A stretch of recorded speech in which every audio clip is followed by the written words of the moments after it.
Bia. Oh, hi. Please sit down. Thank you. Akala ko hindi ka na darating. So, what made you change your mind? You don't have to know. Fair enough. Pag-usapan na natin kung kailan ililigpit ang mag-inang Perantes.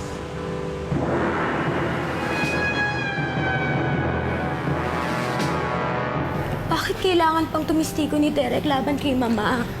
Gusto niyo babaksakin ang wedding sa bayan ito. Pero kasabay ng pagbagsak ng wedding, pagbagsak din ni Mama.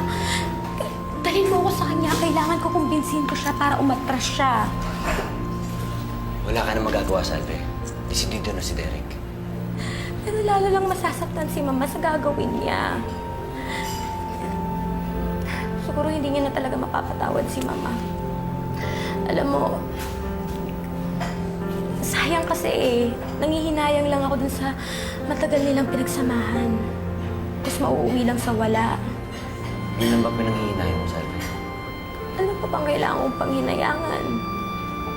Mabilis tumulo ang luha mo pag si Derek na pinag-uusapan. Nagsiselos ka.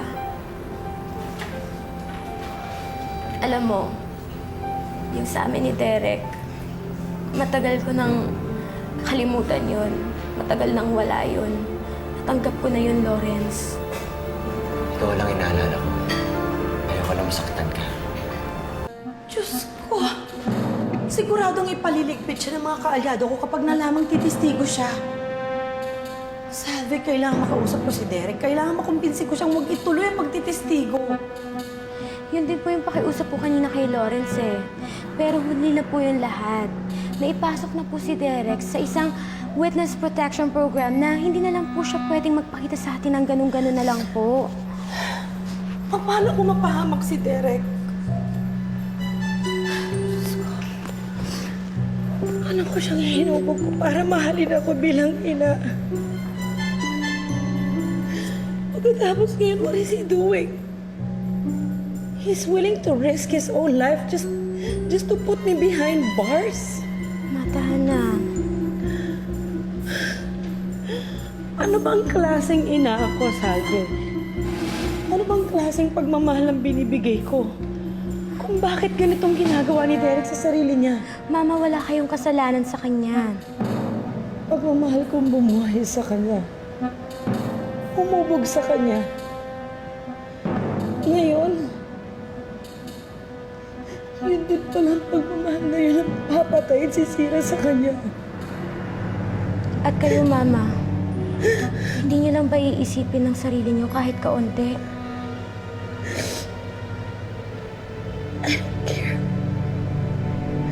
Hindi ba nang mapahamak ako sa paghaharap namin sa korte? Masiguro ko lang naligtas si Derek at buhay siya. Sayang, Ma. Hindi niyo nakikita kung gaano niyo siya kamahal. Dahil na...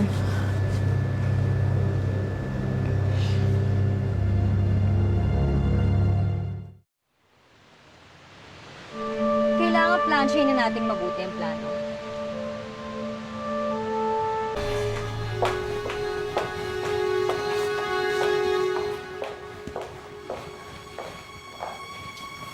Sigurado ka bang hindi nakalata si Lolo? Oo naman. Teko, nakahalata yan. Sinabihan na tayo na delikado ang gagawin natin. Baka hindi. Handa ka na ba? Handa ka na ba?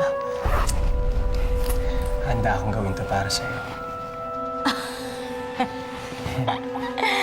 Hindi na bumibenta sa akin yan. Halika na. Kating-kating na akong iligpit si Salve.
bantay sa labas.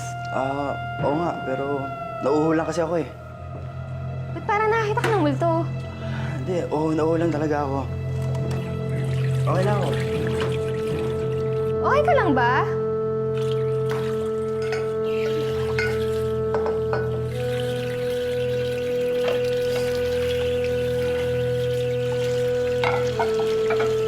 Sige, Nita, Yun lang.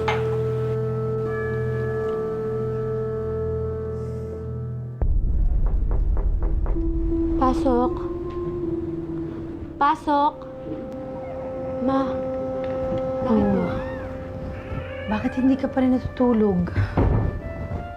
Eh, bakit po kayo gising pa? Ako? Kasi gusto kong masigurong mahimbing ng tulog mo bago ako magpahinga. Eh, paano naman po hihimbing ang tulog ko? Eh, kung napapaligiran po kayo ng problema.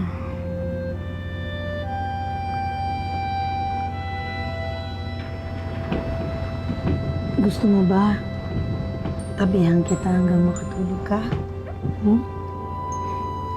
Basta ang gusto ko po, makatulog din po kayo ng mahimbing.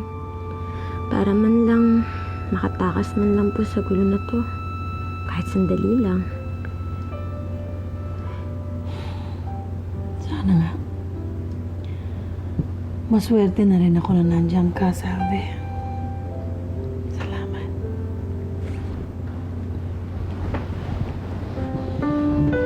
Mama,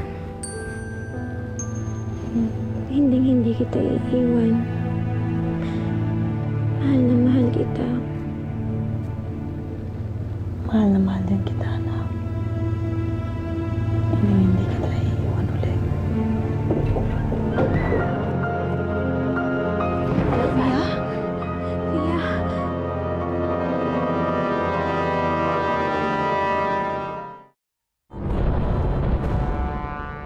Ano na kaya nangyayari sa loob?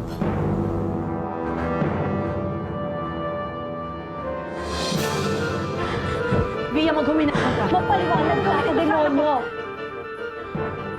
Pia, please. Kabayaran to, Salve. Kabayaran sa lahat ng mga ginawa ko sa amin!